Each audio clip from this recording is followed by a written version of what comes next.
ಭಾರತೀಯ ರೈಲ್ವೆ ಈಗ ಲಾಭದ ಹಳಿಗೆ ಬಂದಿದ್ಯಾ? ಡೀಸೆಲ್ ಬಿಟ್ಟು ಇಲೆಕ್ಟ್ರಿಕ್ಗೆ ಶಿಫ್ಟ್ ಆದ್ಮೇಲೆ ರೈಲ್ವೆಗೆ ಆಗಿರೋ ಆರ್ಥಿಕ ಮ್ಯಾಜಿಕ್ ಏನು? ಕಾಶ್ಮೀರದ ಸೇಬಿನ ತೋಟಗಳನ್ನ ರಕ್ಷಿಸೋಕೆ ರೈಲ್ವೆ ಸಚಿವರು ತೆಗೆದುಕೊಂಡ ಆ ಒಂದೇ ಒಂದು ನಿರ್ಧಾರ ಯಾವುದು? ಮತ್ತು ಮೌಂಟ್ ಎವರೆಸ್ಟ್ನಂತಹ ಎತ್ತರದ ಪ್ರದೇಶಗಳಲ್ಲಿ ಓಡುವ ರೈಲುಗಳು ಯಾಕೆ ಇಷ್ಟು ಸ್ಪೆಷಲ್ ಡಿಸೈನ್ ಆಗಿರುತ್ತವೆ? ಇವತ್ತಿನ ವಿಡಿಯೋದಲ್ಲಿ ಇದನ್ನ ಡಿಕೋಡ್ ಮಾಡೋಣ. ಮಿತ್ರರೇ, ನಮಸ್ಕಾರ. ನೀತಿ ಡಿಕೋಡ್ಗೆ ಸ್ವಾಗತ. ಭಾರತೀಯ ರೈಲ್ವೆ ಇವತ್ತು ಕೇವಲ ಒಂದು ಸಾರಿಗೆ ವ್ಯವಸ್ಥೆ ಅಲ್ಲ, ಅದು ದೇಶದ ಆರ್ಥಿಕತೆಯ ಬೆನ್ನೆಲುಬು ಆಗಿ ರೂಪಾಂತರವಾಗ್ತಾ ಇದೆ.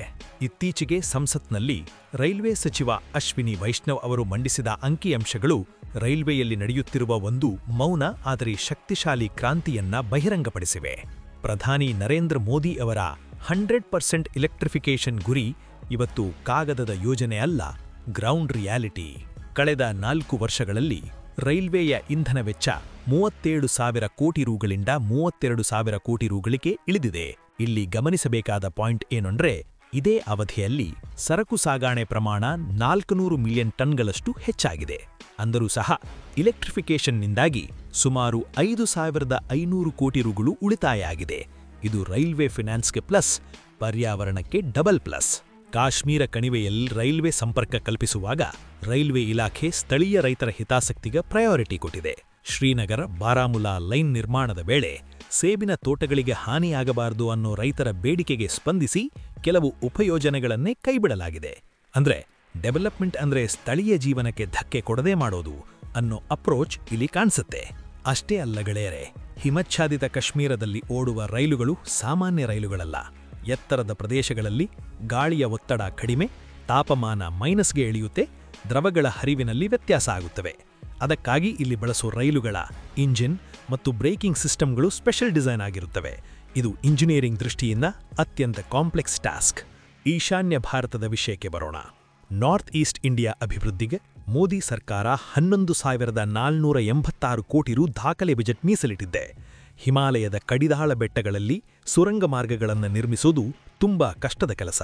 ಆದರೆ ಇವತ್ತು ಐಜಾಲ್ನಂತಹ ನಗರಗಳಿಗೆ ರೈಲು ತಲುಪಿರೋದರಿಂದ ಸಿಮೆಂಟ್, ಕಬ್ಬಿಣ, ಅಗತ್ಯ ವಸ್ತುಗಳ ಬೆಲೆ ಗಣನೀಯವಾಗಿ ಇಳಿಕೆಯಾಗಿದೆ.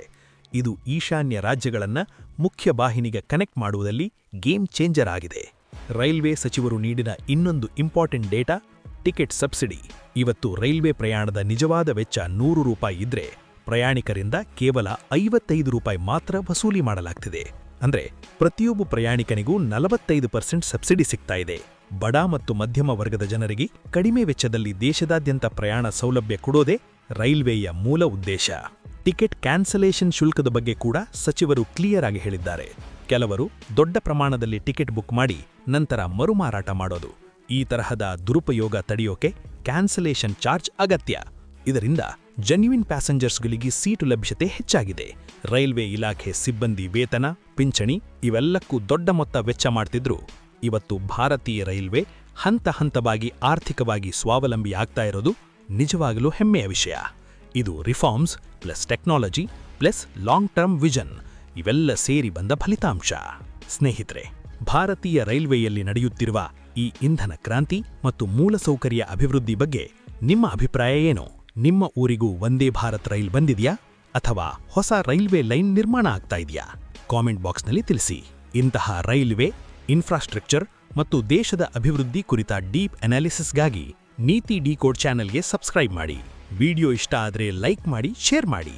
ಜೈ ಹಿಂದ್, ಜೈ ಕರ್ನಾಟಕ ಮಾತೆ.